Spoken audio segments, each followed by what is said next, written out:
ఎంతో టేస్టీ అయిన రాగి దోశ ఎలా చేస్తారో చూపెట్టన్నా. చాలా ఈజీ అండి. చాలా మందికి దోశ పర్ఫెక్ట్ గా రాదు. నేను చెప్పిన కొలతతో చేయండి, పర్ఫెక్ట్ గా వస్తుంది అండ్ టేస్టీగా కూడా ఉంటుంది.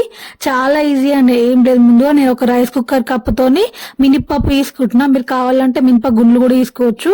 ఒక కప్ ఏమో రేషన్ బియ్యం తీసుకుంటున్నాను. దాన్ని మొత్తం మంచిగా బాగా వాష్ చేసుకున్నాం. మనము మొత్తం అంతా పప్పుని రైస్ ని అంతా నీట్ గా వాష్ చేసుకుందాము. ఏం డస్ట్ లేకుండా మొత్తం క్లీన్ చేసేసి వాటర్ ని మొత్తం పారపోసేసి నేను ఇంకా కొన్ని వాటర్ పోసుకొని ఒక 6 hours వరకు నానబెట్టుకుంటున్నాను. దీంట్లోనే మనం రాగులు కూడా నానబెట్టుకోవాలి. నా దగ్గర రాగుల పిండి ఉంది, అందుకే నేను నానబెడతలేను. మీరు కావాలనుకుంటే రాగులు ఉంటాయి కదా, రాగులని సేమ్ దీంట్లోనే కలిపేసి నానబెట్టుకోవాలి. నేను మొత్తం ఒక 6 hours వరకు నానబెడుతున్నా. 6 hours తర్వాత మనం చూద్దాం. 6 hours వరకు నీళ్ళ నానబెట్టిస్తున్నాను. క్యాప్ పెట్టేసుకున్నా. 6 hours తర్వాత నేను క్యాప్ తీసాను. చూడండి బాగా నాన్నే కదా. దీన్ని మనం మంచిగా గ్రైండ్ చేసుకుందాము. దీన్ని మనం మంచిగా స్మూత్ గా గ్రైండ్ చేసుకోవాలి. వీలైనంత స్మూత్ గా గ్రైండ్ చేసుకున్నాం. దీంట్లో నేను కొన్ని మెంతులు వేసుకుంటున్నాను. గ్రైండ్ చేసే ముందు కొన్ని మెంతులు వేసుకొని లైట్ కొన్ని వాటర్ వేసుకొని క్యాప్ పెట్టేసి గ్రైండ్ చేస్తున్నాను. ఇక నేను క్యాప్ పెట్టేసి గ్రైండ్ చేస్తున్నాను. ఇక గ్రైండ్ అయిపోయింది. క్యాప్ ఓపెన్ చేసి చూద్దాం. చూడండి ఎంత మంచిగా గ్రైండ్ అయిందో. చూడండి ఎంత సాఫ్ట్ గా నేను గ్రైండ్ చేసుకున్నాను. ఎంత మంచిగా గ్రైండ్ చేసుకుంటే అంత క్రిస్పీగా దోశ వస్తుంది. ఏమైనా దీన్ని అంతా ఒక బౌల్లోకి తీసుకుందాం. గ్రైండ్ చేసిన పిండిని మొత్తం ఒక బౌల్లోకి తీసుకున్నాం కదా. నేను దీంట్లోనే ఒక కప్పు రాగిల పిండి వేసుకుంటున్నాను. సేమ్ కప్పు, సేమ్ కొలత.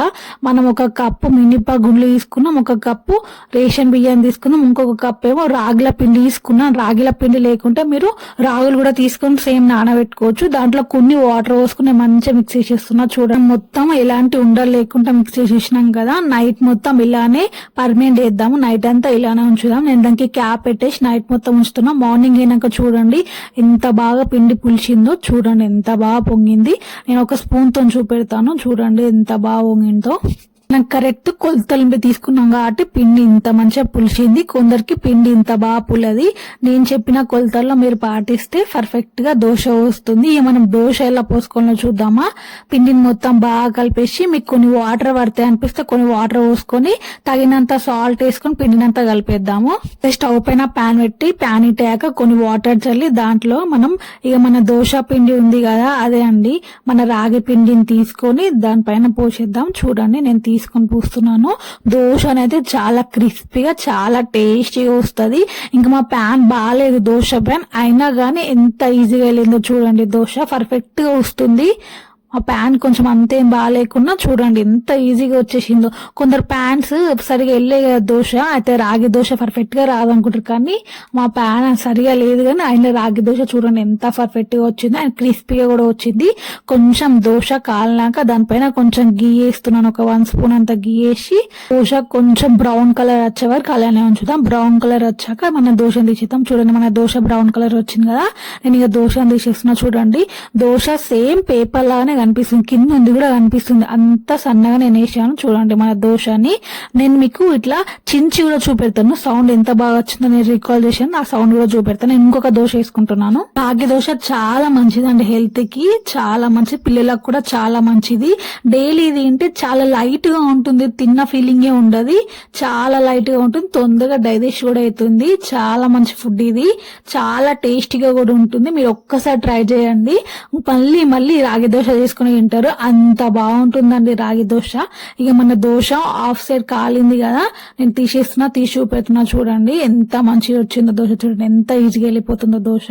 ఇంకొక సైడ్ నేను అలానే కాల్చుకుంటున్నాను. ఇక మన దోశ రెడీ అయిపోయింది. నేను చెప్పిన టిప్స్ తోనే మీరు దోశ చేయండి, చాలా మంచి టేస్ట్ వస్తుంది. ఇక మన దోశని చట్నీతో పెట్టుకుని తింటే చాలా బాగుంటుంది టేస్ట్. దీనికి పల్లి చట్నీ చాలా మంచి టేస్ట్ వస్తుంది. మీకు పల్లి చట్నీ కావాలంటే వీడియో కూడా ఉంది నా ఛానల్లో, వెళ్ళి చూడండి. దీన్ని గాని చట్నీలో పెట్టుకొని తింటే చాలా మంచి టేస్ట్ వస్తుంది. చాలా ఈజీ కూడా. చూడండి ఎంత క్రిస్పీగా ఉందో. నేను సౌండ్ చూపెడతా. చూసాడా ఎంత బాగా క్రిస్పీగా ఉందో. అసలు రాగి దోశ ఇంత క్రిస్పీగా వస్తుందా? కానీ నేను చెప్పినట్టు మీరు ఫాలో అయితే ఈజీగా ఇంత టేస్టీ అయినా రాగి ఇడ్లీ ఎలా చేయనో చూపెట్టన్నా. చాలా మందికి ఇది చేయడం సరిగా రాక చేసుకోరు. అసలు రాగి ఇడ్లీ చాలా మంచిదండి హెల్త్ కి.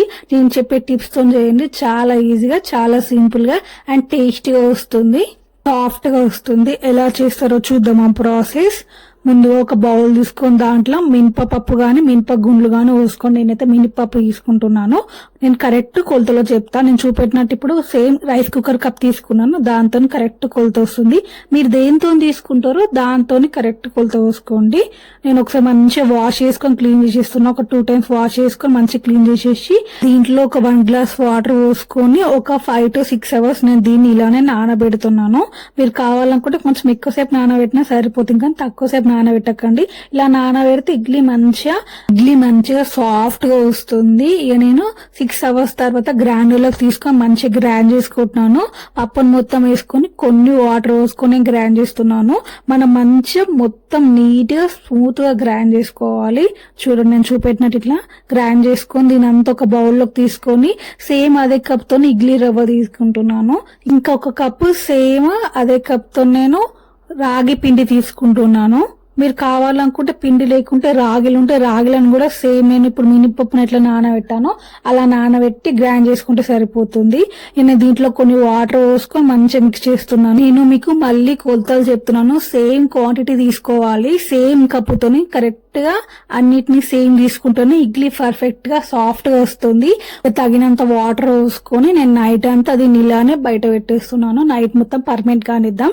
నైట్ అయింది కదా, ఈ మార్నింగ్ నేను చూపెడతాను. చూడండి ఎంత మంచిగా పొంగిందో, చూడండి ఎంత ఫ్లఫీగా వచ్చిందో. మనం చేసుకుంది కొంచెం కానీ ఇది ఫుల్ గా వచ్చింది. ఇప్పుడు నేను మిక్స్ చేయని చూడండి తక్కువ అయిపోతుంది.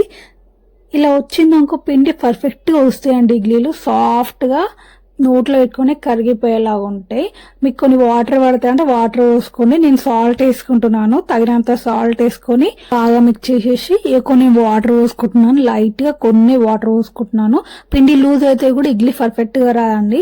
పిండి కూడా పర్ఫెక్ట్ గా ఉండాలి. ఇక మనం ఇడ్లీలు పెట్టేసుకుందాము. ఇడ్లీల బౌల్ ఒకటి తీసుకొని దాంట్లో ఒక్కొక్క చుక్క ఆయిల్ పెట్టుకొని మంచిగా మొత్తం అంతా స్ప్రెడ్ చేస్తున్నాను. చూపెట్టినట్టు ఇట్లా ఆయిల్ ని మొత్తం స్ప్రెడ్ చేయాలి.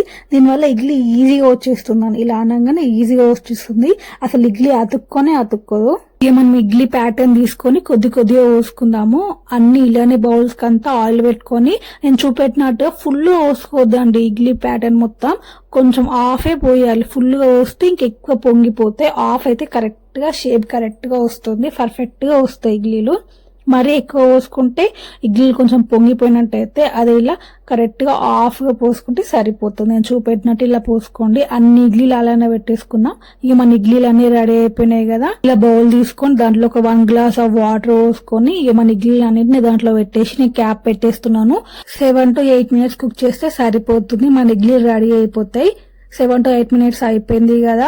ఇక తర్వాత మనం ఇడ్లీని వెంటనే తీయొద్దండి. కొంచెం సేపు అలానే పక్కన పెట్టి తర్వాత తీయాలి. దానివల్ల సాఫ్ట్ గా వస్తుంది ఇడ్లీ. చూడండి ఎంతో స్పంజిగా ఈజీగా సింపుల్ గా వచ్చేస్తుంది ఇడ్లీ. చూసారా, నేను మీకు ఇట్లా చించి చూపెడతాను ఎంత సాఫ్ట్ గా ఉందో ఇడ్లీ.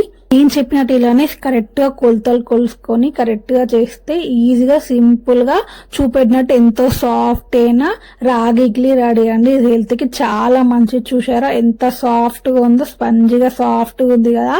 నోట్లో పెడితేనే కరిగిపోయేలా ఉంది. ఇన్ని సాంబార్తో గాని చట్నీతో గాని తింటే చాలా బాగుంటుంది టేస్ట్. నార్మల్ ఇడ్లీ కన్నా ఇదే బాగుంటుంది. నేను చెప్పిన ట్రై చేయండి. మీరు మళ్ళీ ఇంట్లో ఇదే చేసుకొని తింటారు. రాగి పిండితో హెల్దీ గుంట పొంగడాలు ఎలా చేస్తారో చూపెట్టన్నా. చాలా హెల్దీ అండి, చాలా టేస్టీ కూడా ఉంటుంది. మీరు ఒక్కసారి ట్రై చేయండి. మళ్ళీ ఇలానే చేసుకొని తింటాడు. అంత మంచి టేస్టీగా ఉంటుంది. నేను చెప్పే కొలతలతో ట్రై చేయండి, చాలా బాగుంటుంది. ఇక లేట్ చేయకుండా ప్రాసెస్ ఎలానో చూద్దాం. ముందుగా రైస్ కుక్కర్ కప్పుతో ఒక కప్పు నేను మినపప్పు తీసుకుంటున్నాను. మీరు కావాలంటే మినప గుండ్లు కూడా తీసుకోవచ్చు. ఒక కప్ ఏమో నేను రేషన్ బియ్యం తీసుకుంటున్నాను. మీ ఆప్షన్ ఏమన్నా తీసుకోవచ్చు. ఇక నేను వాటర్ పోసి మంచి వాష్ చేస్తున్నాను. కానీ అన్నిటికన్నా రేషన్ బియ్యమే చాలా మంచి టేస్ట్ వస్తుంది. దాన్ని మొత్తం మంచిగా మిక్స్ చేసేసి నేను ఒకసారి వాష్ చేసి మొత్తం వాటర్ అంతా పారపోసేసి మళ్ళీ ఇంకొకసారి ఫ్రెష్ వాటర్ పోసి నేను ఒక 6 hours వరకు దీన్ని నానబెట్టుకుంటున్నాను. మీ దగ్గర రాగులు ఉంటే రాగులు కూడా దీంట్లోనే కలిపేసి నానబెట్టుకోండి. నా దగ్గర రాగుల పిండి ఉంది, అందుకే నేను నానబెట్టట్లేను. ఒకవేళ మీ దగ్గర రాగులు ఉంటే రాగులు కూడా సేమ్ ఇలానే వాష్ చేసి 6 hours వరకు నానబెట్టుకోవాలి. 6 hours వరకు నానబెట్టుకున్నా. 6 hours తర్వాత నేను క్యాప్ ఓపెన్ చేసేసి దీన్ని మనం మంచిగా సన్నగా ఫైన్గా గ్రైండ్ చేసుకుందాము. మొత్తం అంతా జార్లో తీసుకుందాము. నేను గ్రైండ్ చేసే ముందు కొన్ని మెంతులు వేస్తున్నాను. మెంతుల వల్ల చాలా మంచి ఫ్లేవర్ వస్తుంది అండ్ హెల్త్కి కూడా చాలా మంచిది. ఈ మెంతులు వేసేసి నేను కొన్ని వాటర్ పోసుకొని ఇక క్యాప్ పెట్టేసుకొని మంచిగా స్మూత్గా గ్రైండ్ చేసుకుంటున్నాను. గ్రైండ్ చేశాక ఎంత సాఫ్ట్గా వచ్చిందో చూపెడతా చేత్తోని. నేను చూపెట్టినట్టు ఎంత సాఫ్ట్గా గ్రైండ్ చేసుకుంటే సరిపోతుంది. ఇక నెక్స్ట్ ప్రాసెస్ ఏమో చూపెడతా. దాన్ని మొత్తం మనం ఒక బౌల్లోకి తీసుకోవాలి. ఒక బౌల్లోకి మొత్తం పిండినంతా గ్రైండ్ చేసుకున్న పిండినంతా దాంట్లోకి వేసేసి, దీంట్లోకి నేను రాగులు కలపలేను కదా, అందుకే రాగుల పిండిని కలుపుతున్నాను. మీ ఆప్షన్ ఏదైనా వాడచ్చు.